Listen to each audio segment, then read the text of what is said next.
the video at all, or was it like the instructions were straightforward enough that you could kind of tell what was going on?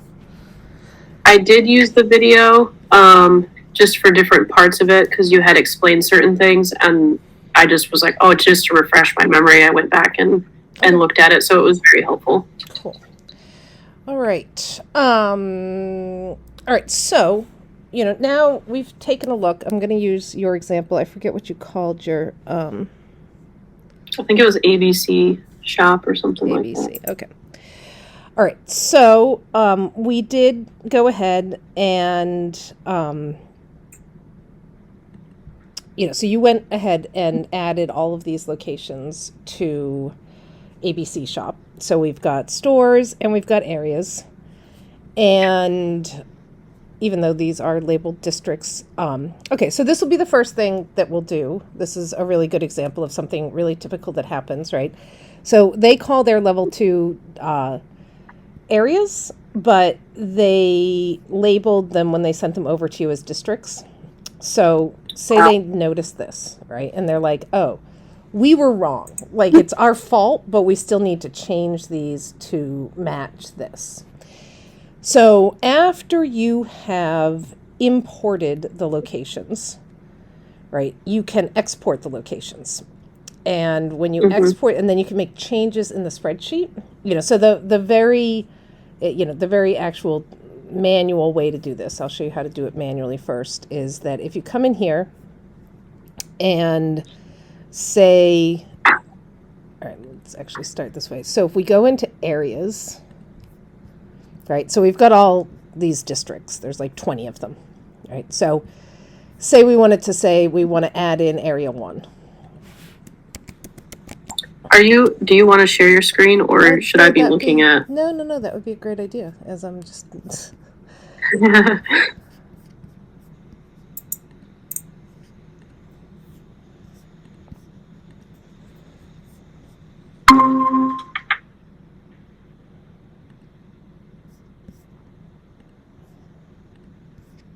All right, let's just sort of start from the beginning again. So this is your client, the ABC shopper, and we're going to come in and we're going to say edit locations.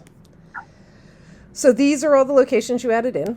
And then we've got stores and we have areas. And in our example, the client has realized that they sent you all of the areas with district names, but they are actually the areas. So there's a couple different ways to fix this. All right, so the first really manual one is to come into areas and then make a new area and call it area 1. If you know the manager for district 1, you could assign it to that manager. But for right now, we're just going to make area 1. And then if you come back to stores and we filter by district 1,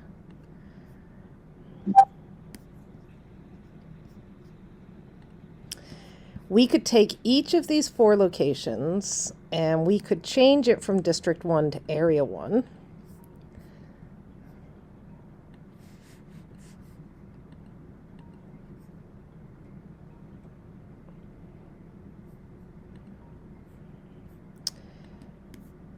So we could do this one by one, and as you can tell, this would be extremely tedious to do like in real life, right? Unless you were just changing like 1 or 2 things, right? So that would not be a really practical way to change this, especially in bigger location rosters with hundreds of these. So what you would actually want to do is, now we've got these 4 locations in area 1, and now district 1 is empty. So we can come back here over to areas and we can go into district 1 and we can edit it and we can delete the district 1 area. It's going to tell us, are you sure you want to delete this area? Right. And now we don't have a district 1 anymore. We have an area 1 and those 4 locations are in there. Right. But obviously this is incredibly tedious to do, one at a time, right? Because we've got 106 locations. So we have to do that 106 times. So what we actually do is we come over to the store export. And there's two type of exports. There's the standard export, and I'll generate this so you can see what this file looks like. This is a file that is kind of more client friendly, right? So it has all of the locations in it, but it looks a little bit different than the import file that you have, right? So it's got the headers, the store ID, the store name, the store manager, first and last name and their email address, what area it belongs into, if there's any manager information for this. Then the location group is over here, address 1, address 2, city, state, zip. So it's in a little bit different of an order than what you imported into the system. But it's a little bit more client friendly. So a lot of times people will send this list out to the client. If you can convince your clients to use the regular location files. So here we're gonna do the location export for updating and re-importing the locations. It is better, if at all humanly possible, to get them to edit the file in this format, because then when they send it back to you, you can re-import the file into the system. So let me show you what this file looks like. So this looks a lot like the template that you use to import the locations, but without it doesn't have the color coding, and these rows are not locked, right? So in the standard location template file, these first 6 rows are locked, and they've got all that headers and the information, and they're different colors and stuff. But the system itself is only looking at this text information. Now, this text information has to be here at the top of the file when you import it. But as soon as you start to work with it, one of the things that you will definitely notice is it's really hard to sort things, because you kind of have this data range down here and these headers up here. So what I typically do is I take these headers and I make a new tab. Can you still see my screen? Yeah, I can. Okay. I was just afraid if I hid the Google Meet controls, it would make my screen go away too. So what I do is I make a new tab and I paste these over here, and then I delete the first 6 rows from this file so that I can just order them, or sometimes I'll leave just the top header row so that it has a header row in the system. But that way I can sort this data by whatever kind of data that I'm trying to manage without having to worry about the header rows. But when I go to re-import this data back into Sassy, I have to add in these top 2 rows and the 4 rows underneath it so that the data starts at row 7. Does that make sense? Yeah. So otherwise it won't work. The other thing that's new is that the first 2 columns in the system on the template are locked, right? And you can't put any data in them. But now that we've exported them, they have come out with data. So what this is that in the system, if you have any familiarity with like databases, is that in every table, there's always a unique key, just a unique number. In the case of locations, every time you create a location or you import a location, the system just creates this unique number that is the location record that is never duplicated across any other location in the Sassy system that you're working in, right? So this, because we're using my demo system, has very few locations, right? So it starts with like 38 and goes up to like 143.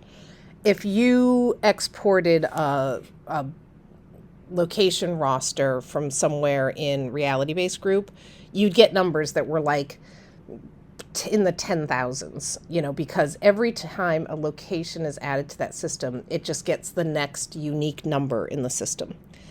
The next column is the client ID. So again, this is in the Sassy system. This is what they're thinking of the client is for ABC Company. So that'll be different for every client that's in the system. And the really important thing to keep in mind when you're working with these exports is that when you re-import row 4, everything that you put into row 4 will update location ID 40 in the system. So if you came in and say you wanted, like, you realized that you wanted to add in like a couple new districts and you inserted cells just here, right? That means that all of these, row, this 2303 is now going to think it's District 12, where in the past, location 2303 well, that was a bad example because it's still in District 12. But the point is that as you insert cells into this, it's going to push that information down and over. And it's really important to keep all that row information together, right? So if you need to add in any information, you need to insert whole rows and not single cells. Does that make sense? Yes, yeah. Okay. The same thing, like if you were just going to push these managers over, if I come in here and I say insert, right? Now my level 2 name here is now Ella, Dan, Madeline, and Lydia, and not, the name of the districts or the areas that they were supposed to be part of. So you just need to be really careful as you're moving data around in here, not to push cells over or cells down, but always to insert rows. And you can't insert columns here. Now, depending on how much manipulation you're doing with this data, sometimes I insert like helper columns to do like concatenation or different things, but you're going to have to clean it all up and put it underneath the correct headers before it will re-import into the system. Something to keep in mind, I know we covered it in the import, but the export as well will turn these into not zip codes. So you're going to have to come in and format this column as that special zip code so that it adds those zeros back in. So any time that if I forget probably 50% of the time, and then I go to import and it'll tell you like you can't do that because it doesn't have a zip code. So in this case, so we wanted to change everything that was a district name into area. So we already have some areas. Now, one of the things is if you're making changes and you're only making a change, say we're only updating a certain number of districts or a certain set of locations, like you got new competitor information. One of the things that you can do is you can filter this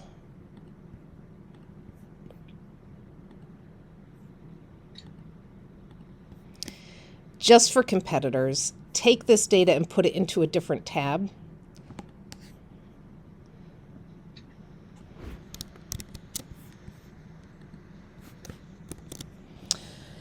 And then just make the changes to the competitor locations and then only upload those to the system.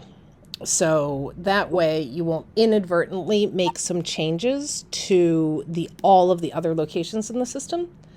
So if you are making an update to just certain subsections of the location set, you probably just want to focus on those and not re-upload everything.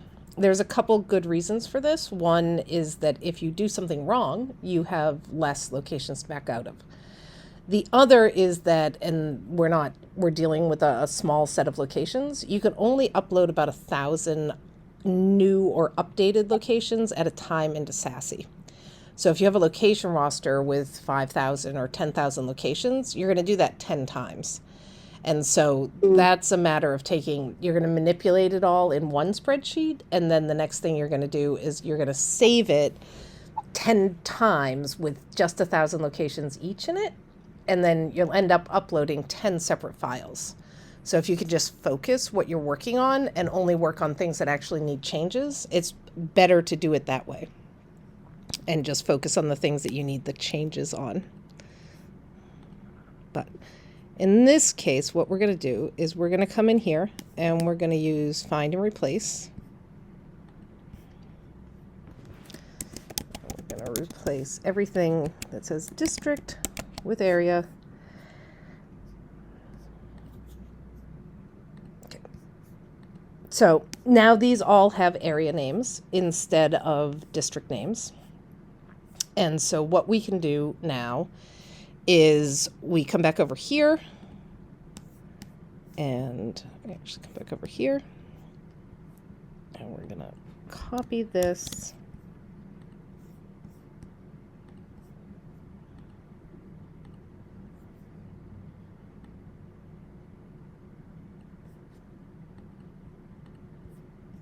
Okay, so now our headers match what they were supposed to be. We've got rows 1, which is the file, the field names. We've got 2, which is that little helper row that was there. We've got our 4 empty rows, and we're going to say we're going to save it. And we're going to call this ABC updates. And we're going to save this as a tab delimited text file again. It's going to give you those same things, that it's got multiple sheets, blah, blah, blah. You say, yes, that's fine. Just make sure you're on the tab with the data that you want to upload. And then we come back here, and we're going to say bulk store import. And we get that same pop-up that we had before. And we pick our file, and we say upload tab delimited text. All right, so there are locations with invalid zip codes. So we come back here, and this one doesn't have a zip code at all.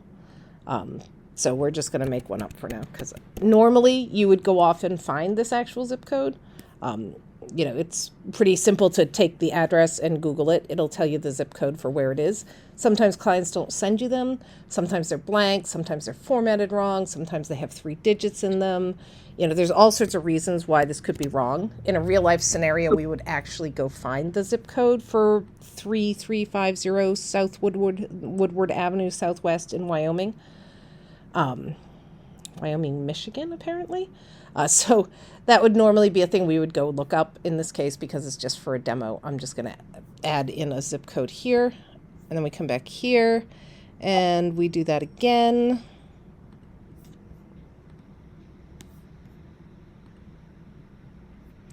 Right, only now instead of picking add new locations, we're going to update the locations. Now this is some checking that this does here. Check for any given manager email address occurring in more than one level, right? Sometimes when location hierarchies are really strict, the you want it to be hierarchical, the system will check to see if you've scrambled your hierarchies. I so often do scramble the hierarchies. I never check these boxes. But if you are expecting it to be hierarchical, this will give you some error checking just to make sure that you have not crossed them in here somewhere. So we're going to say continue.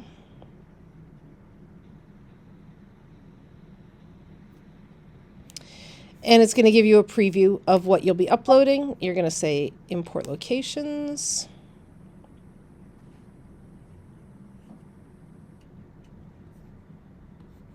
Okay, so now if we come back here and we look, now these are all areas instead of districts, right? So that's just changed, right? Instead of having to go through and open up 106 locations, now they're all labeled areas. But we're not done yet. This is an actual super tedious part that there is no workaround for. So if we come here, oh, now it's going to make me be a liar. Okay, so this is a new feature of Sassy. In the past, all the districts would still be here, but apparently now with the location import, you can make them go away. So that's fantastic, because in the past you would have had to go through all of the districts. Oh, I lied. It just took a minute to go find them. So now we've got all these districts, only they're empty. If we come back and we look at the store list, I was so excited. I was like, a real feature that makes our lives easier. And apparently no.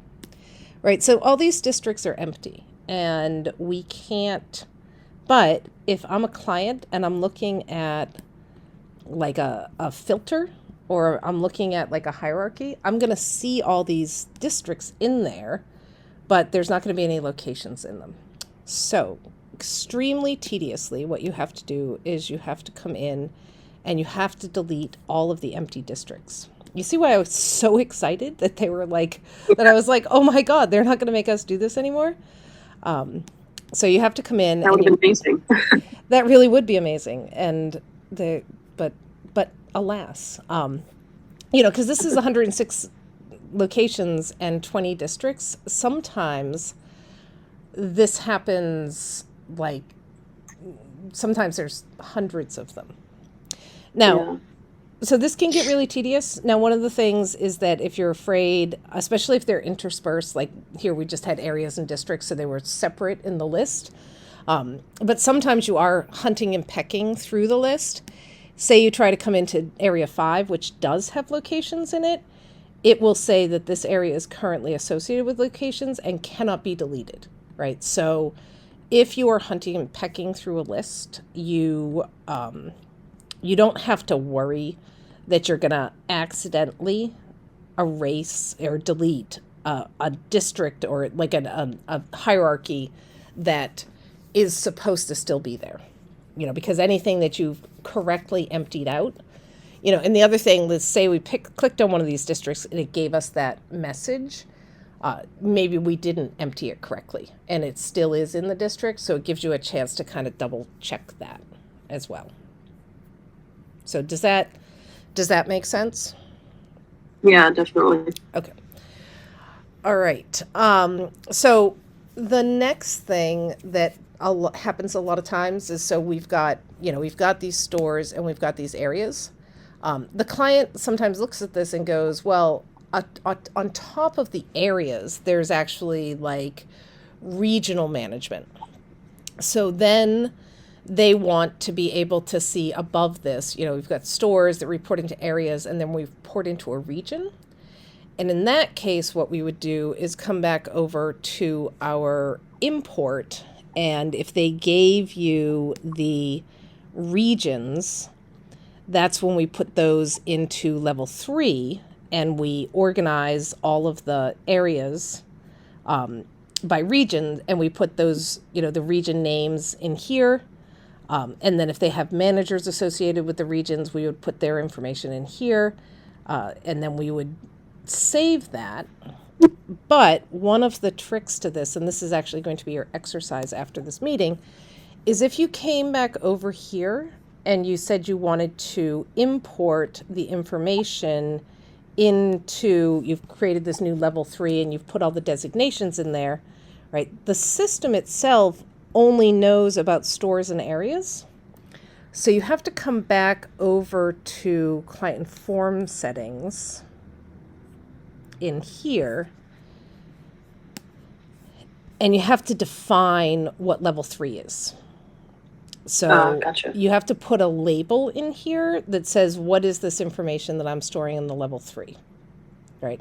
Mm-hmm. And so that's going to be your exercise after we like for the rest of the week, is adding in a region. And next we're going to talk about managers, and then I'm going to have you do some manager updates as part of your exercises. But that'll be your exercise is basically coming in and adding in some regional information. I'm going to try to make it as confusing as possible when I send you the information over, because that's how you're going to get it from your client. Okay. The clients, a lot of this stuff comes up because they're looking at it and all of a sudden they're going, well, Bob's going to want to see these numbers, but he can only see those numbers.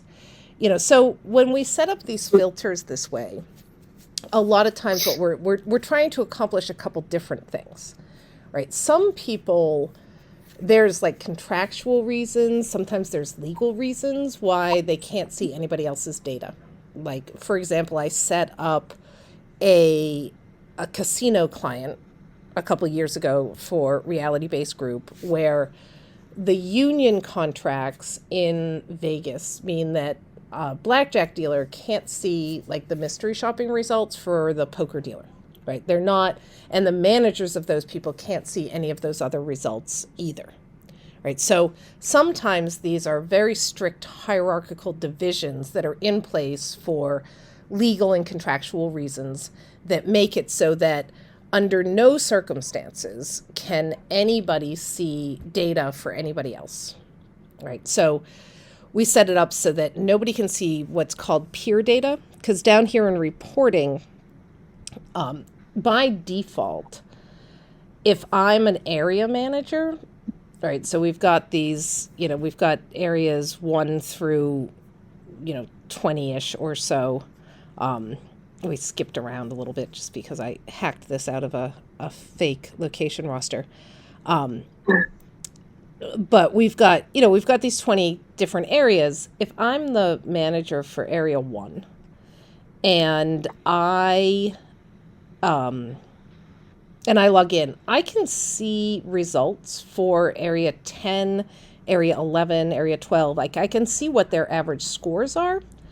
But when I'm looking at the data, I can only drill down and see the actual mystery shops with the questions and the answers and what the shopper wrote. I can only see those for area 1. But I can see how I perform next to my peers.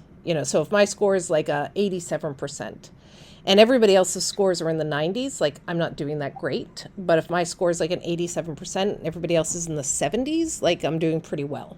So if the default is that you can see that single level data for your peers, but you can't drill in and you can't see that, Bob Smith was rude to somebody at the drive-thru, and what the shopper actually said about it and how questions were actually specifically answered. Right, so that's like a default over here on the client setting, is that by default, all peers can see data next to them. If you want to turn that off, and like I said, sometimes you have to, because you can't see, like if I'm the poker dealer in this casino, I can't see even the average score for the blackjack table. Like, I'm not legally allowed to see that. So then you come and you turn that off so that when the poker dealer logs into Dragon, they can't see the average score of the people next to them. They can only see their average score and their results. Gotcha.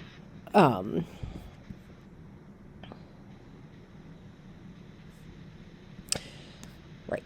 So we have up to 5 levels, right? So your client's going to come to you and say, okay, we've got stores and areas. Next, we're going to add in a level.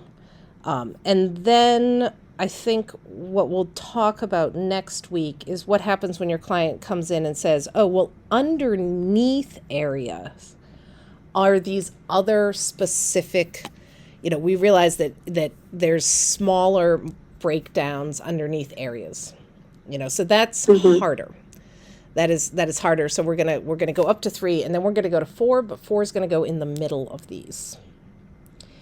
Okay. So the next thing that we want to start talking about is we want to start talking about managers, right? So when you upload this spreadsheet, each of these location managers got created in the system. So let's go over and take a look at what these look like.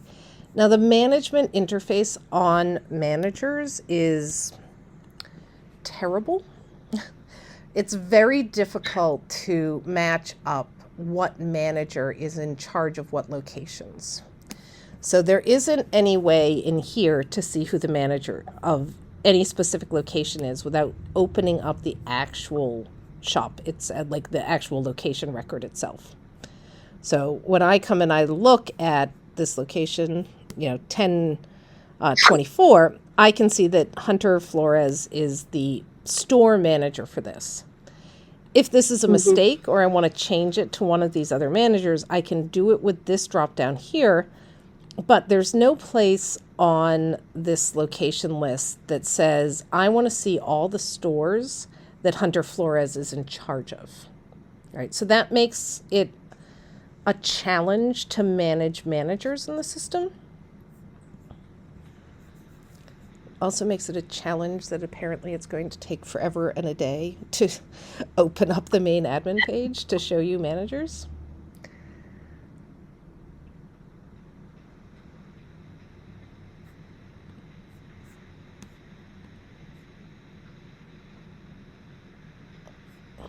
So, and making managers in the system is a pain. The easiest way to do it is to import it with this spreadsheet, because this goes off and creates the manager account for you. If I can ever manage to open this page up.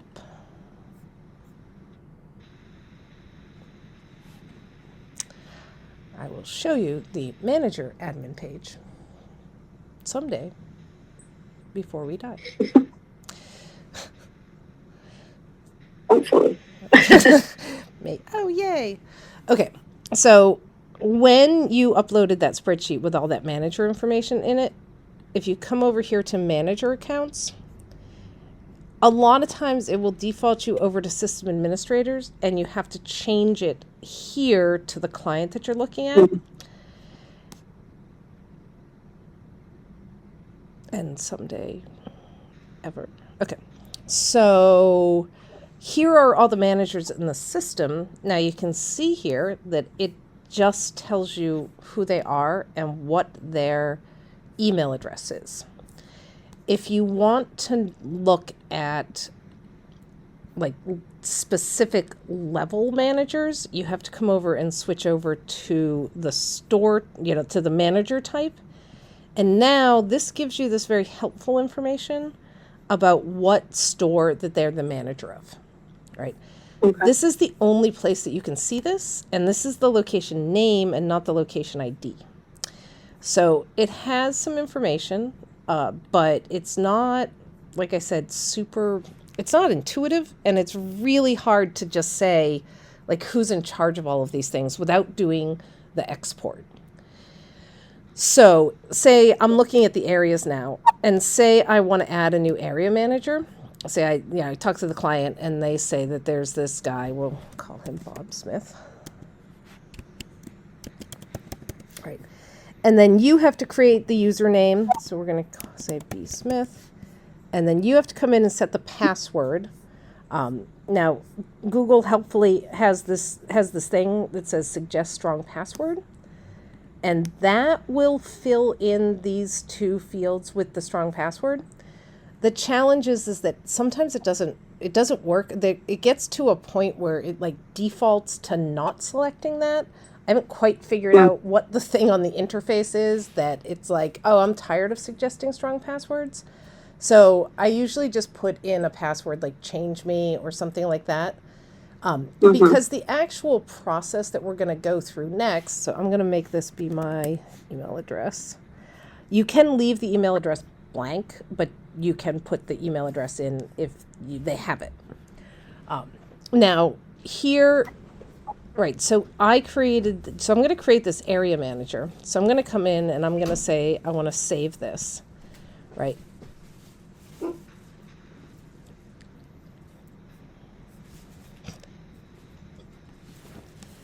And sometimes it doesn't like to save. We haven't quite figured out what this is either.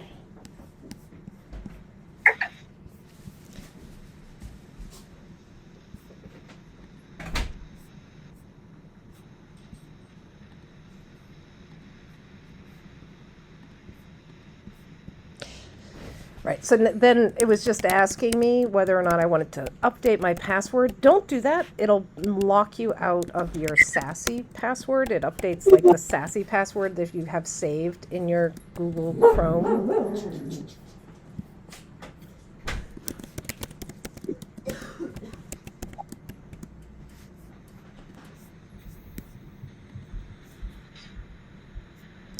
So this is why we like to use the import process, because it's not letting me save this manager. And sometimes I have to log back out and log back in again before it will do that. But what I wanted to say is that you, at that point, so say I had made this area manager, at that point, I haven't assigned that area manager to an area yet. So I would then have to come over here, and then I would have to pick someplace in, say, area 10, and I would have to assign the manager through this location interface. So it is way easier to manage managers through the location import and export process than it is to manage managers through the manager interface. But with the caveat is that each location can only have one manager. So we have this whole other structure called shadow and secondary managers, where we can assign additional managers to an area or a location, or to a level or to a location. But we're gonna wait, and we're gonna handle that in session 3, because that just makes everybody's mind sort of explode a little bit. A slightly more practical way to do this is to come into this location, which is in area 10, and say, I want to add an area manager, and I'm going to add them through this way.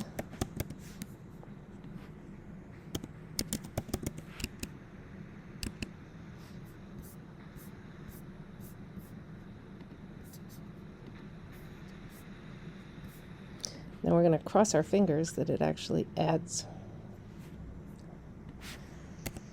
So each manager can only be in the system once. So Bob Smith can only exist once, but we can see here Bob Smith is not a terribly rare name.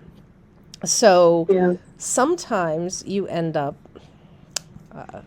God even knows what we just did there. Sometimes we end up, oh, there we are, Bob Smith.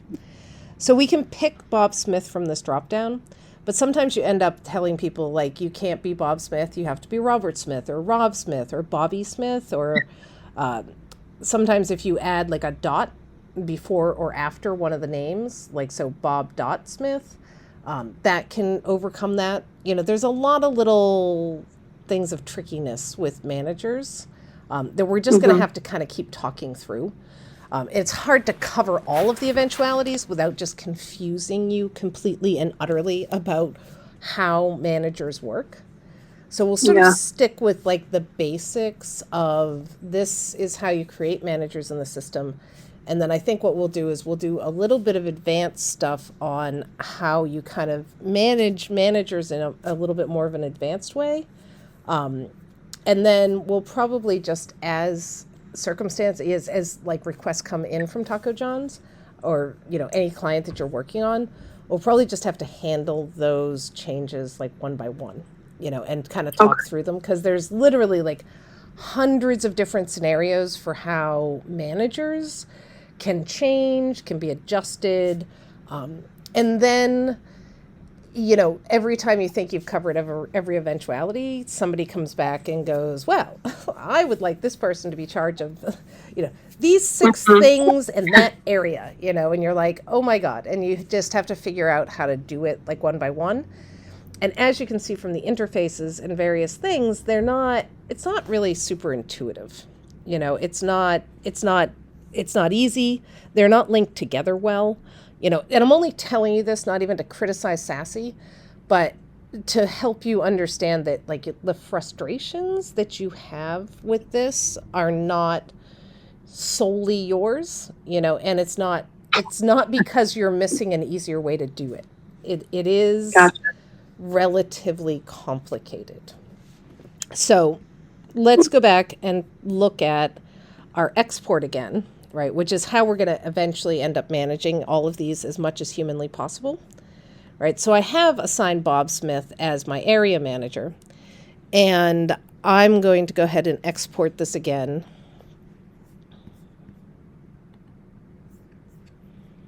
So now I've got this updated, you know, now I've exported this again. Now everything are areas, because that's what I changed with my last update. And now when I export, Bob Smith comes out as the manager for area 10, right? So as part of like your homework is we're going to give managers to all the different areas, and we're going to import them, and we're going to create them in the system. So, and then we're going to add in a level 3 above that, which we're probably going to call regions. And we're going to add in managers for those as well, you know, just as kind of a, this is how, and I kind of want you to do them like in steps, you know, so you can see, okay, because you really want to check everything. You know, if you did update all your area managers, you would want to do that in one step, import them, make sure they're right, and then go on to add the regions, because it's easier to, you know, it's easier to roll back your changes if you've made them step by step. Now, some of the changes that you're going to make like live in the system are going to be big enough and far-reaching enough that you're going to want to go down onto the UAT server or the testing server, do your exports from there, make your files and re-import them, and make sure they're correct, because it's not impossible to back them out. So the support department, you're going to see this as if you do an import. In fact, let's so now I'm going to. So are you in Wyoming? Is that why your demo location was in Wyoming? Yeah, How that's my address. how's Wyoming? Is it getting? It's good. It's cold. Yeah, I was going to say, is it getting really cold up there now? It is, yeah. It's like Grand Rapids area, Mm-hmm. Michigan. So yeah, it's chilly, fall-like. It's nice. Yeah, I like the cold. It's me good for too. me. Everybody's always like, "Oh my God, summer's over," and I'm like, "Thank God." Yeah, me too. I don't like the humidity here, and I don't like the heat. I like to be cold. Yeah, I would much rather be cold than I mean, my the dog and I, like if I go and walk her in August when it's like, 100 degrees with full humidity, she's just like droopy. And I can take her out when Yeah. it's, like 7 degrees with a 20-degree wind chill, and she's racing along the beach like, this is great, this is fine, having a lovely time.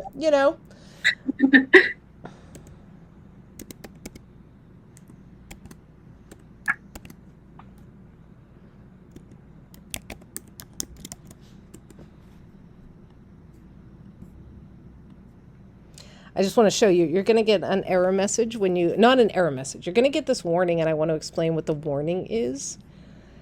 Okay.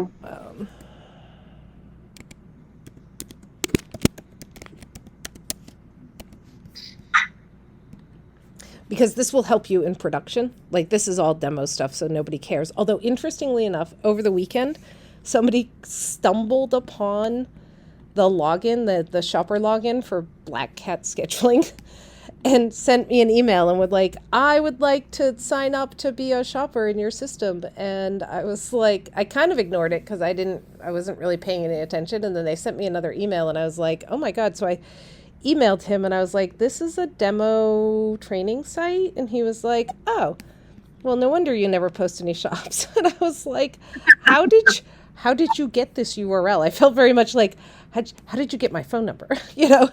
And I guess he just Googled like sassy logins until he came across this one. Interesting.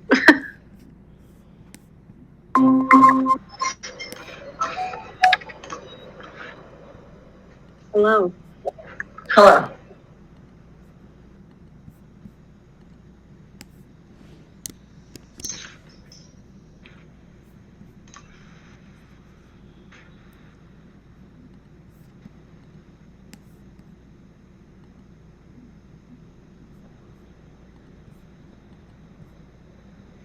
Yep. All right. Well, apparently it's decided not to give me this warning, but you might get a warning at some point in time that says, warning, there's a rollback. Yeah, okay, this one. So there is a rollback set already in place for this client. The following checkbox will allow you to delete the rollback set and continue with the import update process, but you will lose the ability to undo the previous import. So let me explain a little bit about what that means. So every time you import locations, right? So every SASE system gets backed up every night, right? But during the day, so if you made changes at like 10 o'clock in the morning, and that night, that backup would be taken. If you made changes at 10 o'clock in the morning and wanted to reset it to what it looked like yesterday, you could open up a support ticket and say, can you I broke my locations. Like I imported a thing and I changed everything about it and it's wrong, right? So SASE can go back to yesterday's location roster and restore all of your locations and your managers to how they looked yesterday. When you do an import, right, and that's true of all data in the system. So shop data, form data, any of that. If you do manage to catastrophically destroy something, you can ask the support team to basically make it look back at yesterday's stuff and restore it to the way it was. Now, but that means that anything that's happened during that working day, you won't regain that. So, because location imports are changeable, and you can export them and you can import them. Every time you do an import, the system takes a snapshot right before it imports them of how exactly everything is right that moment. So say we had done that with areas, we've checked it and it's right. Saying, I want to delete the existing rollback set because that was where our areas were called district, but we've checked it and it's right and it's fine. So we want to say, yes, we want to delete the rollback set and we want to import our locations. And when we do that, the snapshot that the system took, as of like 150, where these were called districts instead of areas, will be deleted. And now the snapshot that it is taking is this updates where they are called areas, and we can move on. So if you are unsure, basically, that your previous most immediate changes were the right ones, you should go back and check some more, because if you do have to roll back, and I will tell you, it's pretty rare, it's not like monthly people are going, oh my God, I messed up my locations. But it's possible for them to go back. But that's what that big red warning means. It just means, look, we took a picture of this, already today, and then you made changes. Now you're making more changes. Are you sure you're good with the first, the most immediate changes that you just made? But like I said, if you have questions about how it's going to like express itself, and work in the system, I highly recommend going down onto UAT and doing it. So reality-based, I think I'm still in it, but I haven't seen any activity in it for a while. So the way that the testing server works is that every Saturday, all the data from production comes down from production and refreshes the UAT server.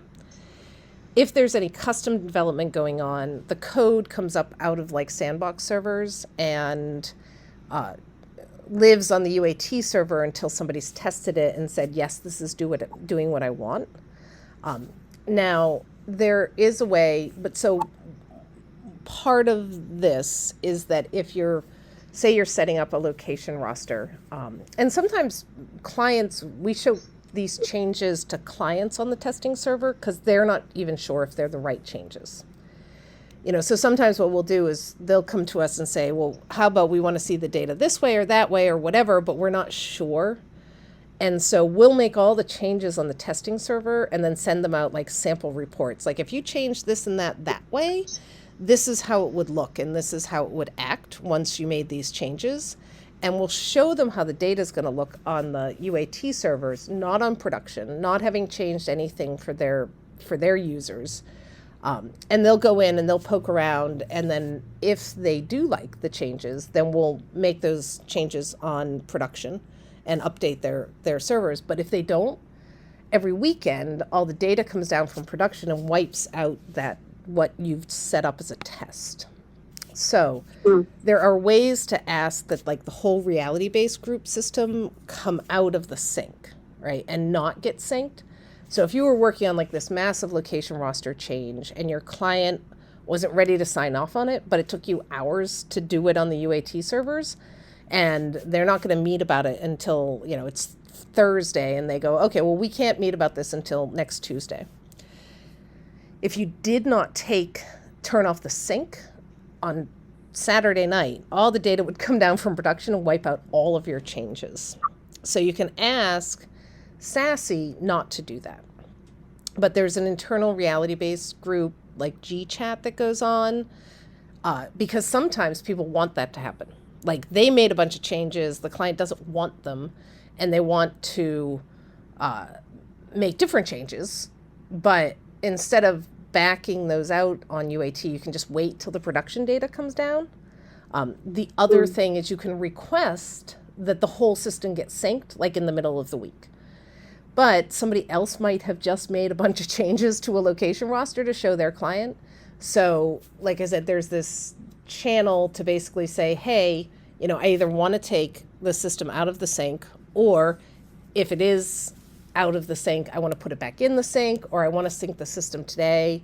So that Bruce and all the people who are working on coding and various things, so you don't wipe out their changes in the middle of them setting something up, or, if they needed it to wipe out their changes that they're not going to use anymore, that they don't wipe out your changes. So it's just something you should be aware of, is that it can, there's some mindfulness that you need to apply to making all your changes on the UAT server. If you do something on Friday afternoon and your client's not going to look at it until Monday, it will be gone on Monday unless you take some steps and say, don't do that.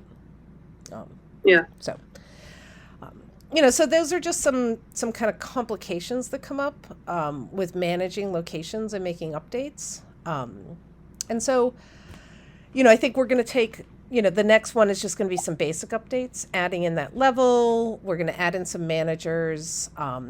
And then next week, we'll go a little bit more in depth on manager management, because that is a bedeviling, I know that that's something that Taco John specifically has a lot of manager updates. They move people around between levels. Somebody's a district manager and then they move them up to a different level manager. They get promoted. Sometimes they're overseeing different areas, and we'll talk all about how to manage those people, because that's the real tediousness.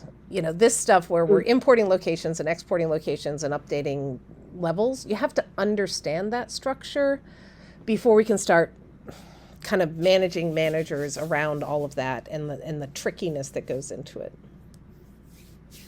So do you have any questions?